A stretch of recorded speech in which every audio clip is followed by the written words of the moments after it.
Well, I'm John. I'm somewhere between the age of 40 and 60, or let's go between 50 and 60, hey? Born and bred on a dairy farm about 100 kilometres out of the capital city in South Australia, which is Adelaide.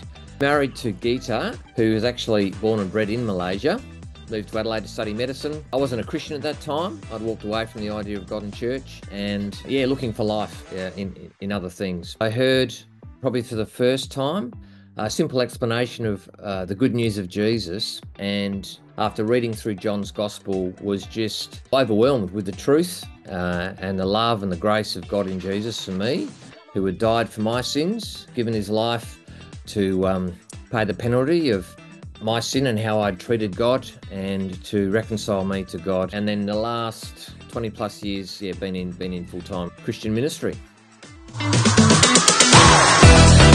Okay, that's an easy one. That's rojak. Peanut sauce rojak on the side of the road, followed by my second favourite food in Malaysia, which is ice kacang.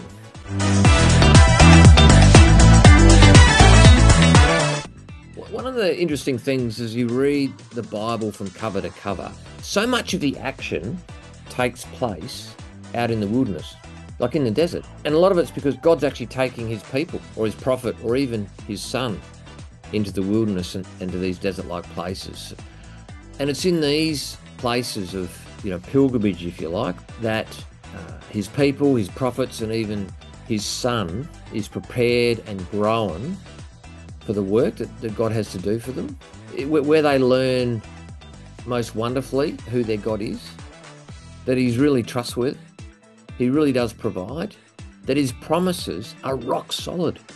And you think about, how does that intersect with us and our life in our cities and in the busyness of life?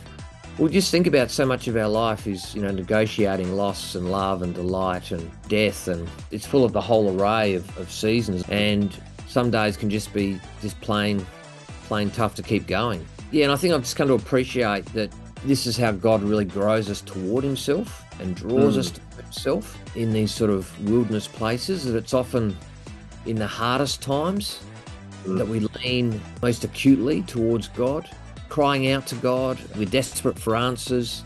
The Psalms is the most beautiful treasure of words from our Heavenly Father, gifted to us, prayed by brothers and sisters, fellow pilgrims in this world, on a journey through all the seasons of life, the highs and the lows and everything in between, gifted to help us to actually pray and to help us to endure to the end.